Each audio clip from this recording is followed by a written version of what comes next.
the team. Hey, I'm the writer-director, Melissa Miller. I just want to bring up with me Brendan Meyer, Jazzy Williams and Connor Johnston, and one of my producers, Jed Mallett. And Dan, are you here? My co-star, Dan Lipton.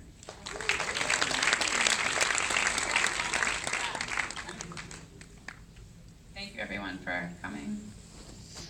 Thank you. So this is your directorial debut, but you've had experience in other aspects of the film industry. Could you speak a little bit to about the journey of making this film?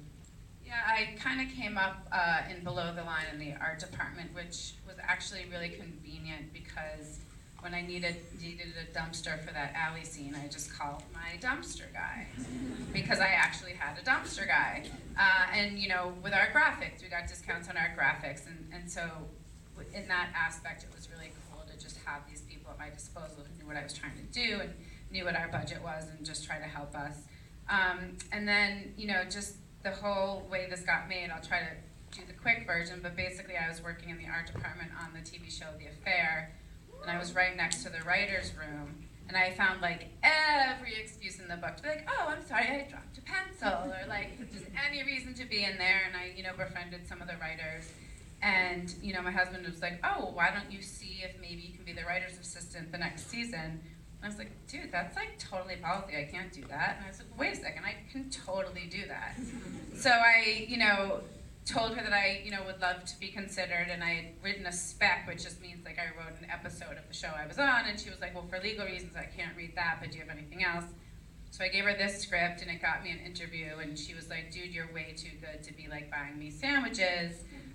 You know, are you happy with your current agent? Which was, you know, totally ridiculous. I didn't have one, but I was like, you know, they don't really call me back as much as I wish they would. She was like, let me send it to my agent, and I got an agent that way, and they started sending it out to people. And I think the first time Jed and I talked on the phone, almost a year to the day, we were on set, and then a year later, we were here. So like once that happened, it was actually miraculously quick. So what inspired the script? And as a woman, why did you choose to write about boys coming of age? I mean, that's two questions that are both kind of lengthy, and I always say you have to get me drunk first to get me to answer some of those. But I think in terms of why, there's just a lot of experiences in my life. Like one of them is I used to take the bus to work every day, and there was all these like gaggles of kids that I noticed, and I must have been on their bus route. And like not in a narcissistic way, but I was like, you know, where do I fit in into their world? Like, do they not notice me at all, or are they like totally obsessed with me? And so so that got me thinking about just like everyone you sort of see in your travels and like what they mean to you. And then, you know, just I'm married. I have a family. I've been with my husband, you know, a long time, and I think like people who are married that long can attest to like hills and valleys, and you know, sometimes you check out and then you check back in, and so there's the aspect of that. And I'm also, I got in trouble at another screening for saying this, that not in trouble, but I like heard myself saying it, like, I think a lot about teenage boys, evidently, and not in a narcissistic way. No, but I'm so intrigued by sort of the male coming of age and puberty, and just, I don't know how many times a day they must think about sex and how like annoying it must be, and how they can't get through like math class, and that's like why they beat the shit out of each other. And so I was just kind of like really interested in that teenage angst, and I found it easier to have it manifest itself with like a boy protagonist. Yeah. So to the cast, what drew you to the script, and how much do you connect to the character? I think I definitely will connect to the character. I mean, being, a 17-year-old boy myself once, I think I could relate to a lot of the different things. And one of the things that I really thought was interesting about the script was this idea of kind of like liking sort of an older person, because I think so often that's the position we are, almost no matter like what age we are. To a certain point, we're always sometimes thinking that we're maybe a little further ahead, or that we could be more to someone, and like, well, I'm 17, but like I have all these like complex, serious emotions, and so I could easily like have this sort of relationship with someone who's 30, and it was kind of an interesting sort of arc for the character to kind of go from feeling that way, and then kind of realizing that maybe it was a little too much to handle. Was interesting to me, and then so what drew me to the script was that all the characters I thought had really, really interesting, complex arcs, and so that was exciting to me, was to do something where not only the character I was auditioning for seemed to have a lot of interesting, different things to play. It seemed like that was going on kind of across the board. I should have gone before you. Had better answer than mine. What was the question? What drew me to the script? Yeah, what drew you to the script and how much did you connect? Okay. I really loved how, just reading the script, how you could really connect to each and every character on some level.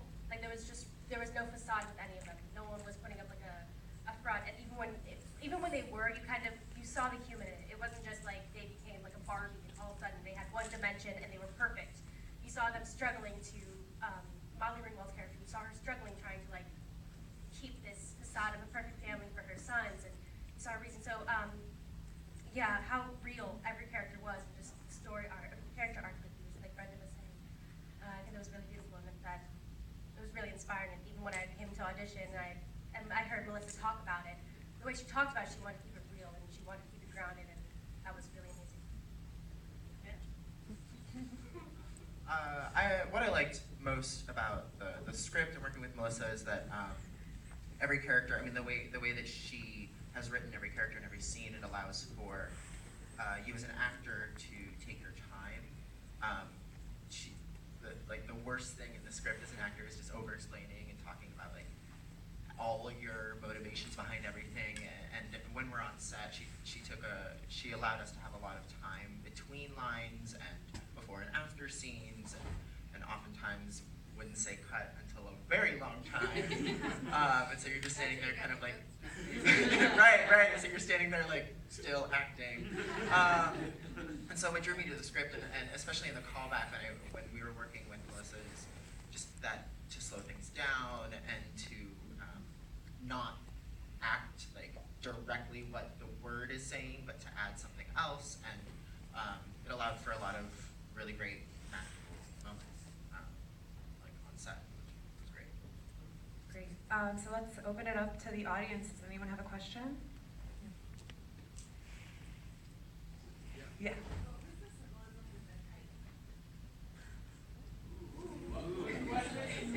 I could make something up right now. Kite is America. Yeah, and it's caught in a goddamn tree. No, I mean, I just wanted something, I wanted Simon to be doing something kind of mindless, because there's this like big revelation happening in that scene. So I didn't want anything to be too complicated, and I just kind of thought it was funny that he's like flying a kite for like no reason and it's caught in a tree. And then I think like the next scene when you see the kite, like he's kind of like chuckling to himself because he's like, see, like no one's good at flying kites. So it was really just that, finding something relatively like easy to like deal with while this like big revelation was happening. Yes. There's a continuous absence of electronic gadgets. And I wondered if there was a reason that you chose not to have. At first I thought when I watching something from the 70s and 80s, Right. even though the mom had the Yeah, I mean, my producer said the same thing. I did do it on purpose because even though it's a contemporary movie, I didn't want to get caught up in all of that, and I did want it to have a nostalgic feel, because at the end of the movie he is kind of looking back on his life, and I wanted it to feel like it could fit into any time. But we did have that discussion, that's why I added Instagram. But yeah, no, I mean, thank you for noticing that, because that was a conscious decision.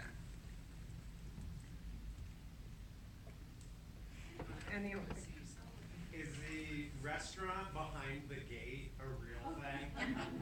Well, you know, it's in New York City, yes. It's very much like, you know, we've all tried to find those like speakeasy restaurants, and like you can't fucking find it and you give up and you go home. So like I've definitely been there, and there's definitely restaurants that like you really cannot find. It's way too hard to find. So yes, that's a real thing. Someone just right there. Oh, hi. Can you talk about the role of New York City in the script, or how important it was that it took place in the city?